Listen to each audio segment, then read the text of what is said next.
వేయండి. ఆ పక్క చేలోంచి ఇంకా చేలు మొత్తం మునిగిపోయి ఈ పక్క కూడా రోడ్డు దాటి వచ్చేస్తున్నాయి.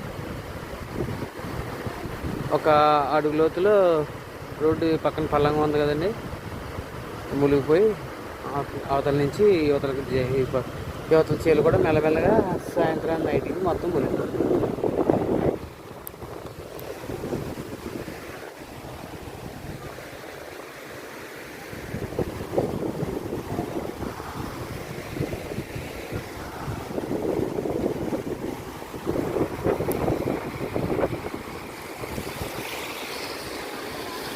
వెళ్ళి వెళ్తున్నా.